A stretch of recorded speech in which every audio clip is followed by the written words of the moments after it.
चलिए आज की क्लास में हम डू वाइल लूप के बारे में जानते हैं। सबसे पहले तो मैं आपको बता दूं कि डू वाइल लूप जो है वो एग्जिट कंट्रोल लूप है और एग्जिट के समय उसमें कंडीशन की चेकिंग होती है, बट वो तीनों कंडीशंस उसमें देना कंपलसरी होता है। तो डू वाइल लूप बिल्कुल ही सिंपल सा लूप होता है। वाइल लूप में थोड़ा सा चेंजेस करके डू वाइल लूप बनाया जा सकता है। तो मैं यहाँ पर सबसे पहले आपको फॉर लूप के बारे में बता देता हूँ कि फॉर लूप काफी सिंपल है और आपने फॉर लूप में ये कोड लिखा था और इस कोड का जो आउटपुट है वो 1 से लेके 5 तक आ रहा था। हम इसको वाइल में कन्वर्ट करेंगे और इसी को डू वाइल में कन्वर्ट कर देंगे। तो कैसे कन्वर्ट करते हैं देखते हैं। सबसे पहले वाइल में कन्वर्ट करने के लिए फॉर मिटा के हम वाइल लिखेंगे और दूसरा चेंजेस है हम इसको यहाँ से कट करके यहाँ ले जाएंगे। मैंने कट किया और यहाँ पेस्ट कर दिया। तीसरा चेंजेस हमने इसको कट करके यहाँ ले गए थे लास्ट में। ये तीन चेंजेस करते साथ ही फॉर लूप जो है वाइल लूप में कन्वर्ट हो जाता है। अब मैं इसको सेव करूंगा और यहाँ पर मैं जानबूझ के 15 कर देता हूँ। क्लियर है। तो ये हमारा वाइल लूप में कन्वर्ट हो गया है। अब वाइल लूप में कन्वर्ट हो गया तो वाइल को काफी आसानी से डू वाइल में कन्वर्ट किया जा सकता है। बहुत ही सिंपल है, कुछ नहीं करना है आपको। ये जो एंट्री कंट्रोल था, ये जो वाइल का एंट्री था, इसको यहाँ से कट करिए और उसको एग्जिट में ले जाइए। क्लियर है। ये जो ऊपर लिखा हुआ था उसको एग्जिट में ले जाइए। अब यहाँ पर जब आप वाइल लिखेंगे तो कंप्यूटर इसके नीचे वाइल का ऐसा बॉडी ढूंढने लगेगा। वो ढूंढेगा कि इस यहाँ से वाइल की स्टार्टिंग है, उसको लगेगा कि ये वाइल की स्टार्टिंग है। तो ये बताने के लिए कि ये वाइल की स्टार्टिंग नहीं है, ये एंडिंग है, इसलिए यहाँ पे सेमीकोलन लगा देते हैं। अक्सर लोग यहाँ पर सेमीकोलन लगाना भूल जाते हैं। तो आप ये ध्यान दीजिए कि सेमीकोलन वाइल लूप में अगर एरर आता है डू वाइल लिखते समय समझ जाइए सेमीकोलन लगाना आप भूल गए। अब यहाँ पर आपने जो एंट्री कंट्रोल हो रहा था उसको एग्जिट में ला दिया। अब यहाँ पर लूप की जो स्ट्रक्चर है उसको स्टार्ट करने के लिए यहाँ पे डू लिख देते हैं। सिर्फ एक चेंजेस, आपने जो एंट्री था उसको एग्जिट में ले आइए और यहाँ डू लिख दीजिए। सेव करते हैं, लेकिन यहाँ पर 15 लिखा हुआ है तो यहाँ पर कोई ज्यादा चेंजेस नहीं आएगा। मैं यहाँ पे 10 कर देता हूँ ताकि आपको रिफ्लेक्शन दिखाई दे। मैंने सेव किया और जब यहाँ पे लोड कर रहा हूँ देखिए ये आपका लोड हुआ है। और आप इसका सोर्स भी देख सकते हैं कि सोर्स में आपको कोड दिखाई नहीं दे रहा है। आपका आउटपुट क्या है 1 BR 2 BR 3 BR, ये आपका आउटपुट है। और BR की वजह से ये लाइन चेंज हो जा रही है। आपका आउटपुट 1 BR 2 BR 3 BR ये दिख रहा है। क्लियर।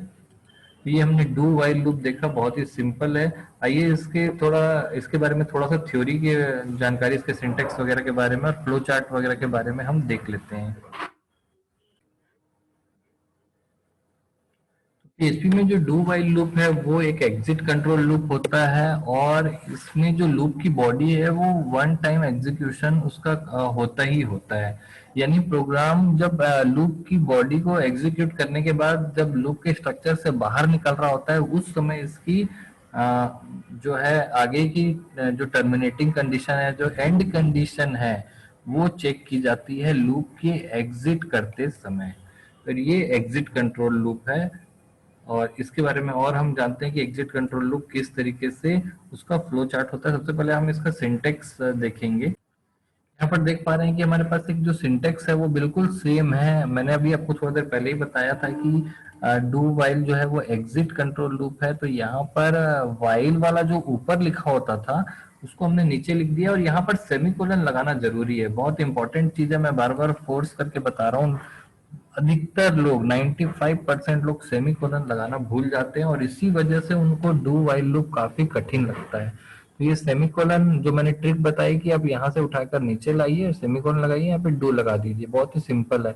बाकी जो लूप की जो बॉडी होती है वो कभी चेंज नहीं होती है, वो सेम रहती है, चाहे वो फॉर लूप हो, चाहे वाइल लूप हो, चाहे कोई और लूप हो।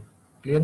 तो ये सिंटेक्स है बिल्कुल सेम है। अगर वो फॉर्मूला आपको याद होगा, याद रहेगा तो काफी आसानी से आप कोई भी लैंग्वेज हो, C++, जावा, PHP, ASP, JSP, सब में यही फॉर्मेट आपका अप्लाई किया जाता है। आगे देखते हैं कि एग्जिट कंट्रोल लूप है इसलिए इसका जो फ्लो चार्ट है वो कैसा होगा।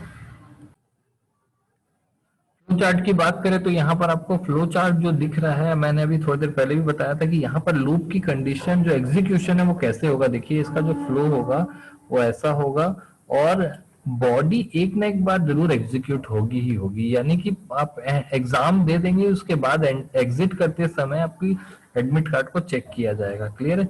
अब ये लूप का जो स्टेटमेंट है वो एग्जीक्यूट हो गया है, उसके बाद यहाँ पर कंडीशन चेक की जा रही है, और अगर कंडीशन ट्रू होती है तो लूप इस तरीके से एग्जीक्यूट होता रहेगा, तब तक होता रहेगा जब तक कि कंडीशन फॉल्स नहीं हो जाती। जैसे ही कंडीशन फॉल्स होगी वो ऐसा करके बाहर निकल जाएगा। ये मैंने थोड़ी देर पहले भी बताया था कि आपको एंट्री कंट्रोल में कुछ इस तरीके से एग्जीक्यूशन होता है कि लूप एग्जीक्यूट होता है और एग्जीक्यूट होने के बाद कंडीशन फॉल्स होने पर ऐसा बाहर आता है, जबकि एग्जिट कंट्रोल में एग्जीक्यूशन होता है, लूप एग्जीक्यूट होता है बार बार ऐसा ऐसा, और फिर ऐसा बाहर आता है। तो जो फॉर लूप है और वाइल लूप है, वो फॉर और वाइल जो है इस तरीके का एग्जीक्यूशन करते हैं ये, और डू वाइल जो है वो इस तरीके का एग्जीक्यूशन करता है। तो इस तरीके से आपने सिंटेक्स भी देखा और यहाँ पर आपने इसका फ्लो चार्ट भी देखा। आइए एक एग्जांपल देखते हैं इसका। स्क्रीन पर बिल्कुल ही सिंपल सा एग्जांपल देख पा रहे हैं आप। अभी थोड़ी देर पहले आपने वाइल लूप का भी एग्जांपल देखा था, जिसमें ये जो वाइल वाला हिस्सा है ये हम उठा करके नीचे ला दिए, यहाँ पे सेमी कोलन लग गया है और यहाँ पर बस डू लिख दिए। बाकी बॉडी और ये वाला जो कोड है ये दोनों सेम है। तो इसका आउटपुट भी आप देख पा रहे हैं कि 1 से लेके 10 तक का जो है आउटपुट आपके पास आ रहा है। क्लियर है?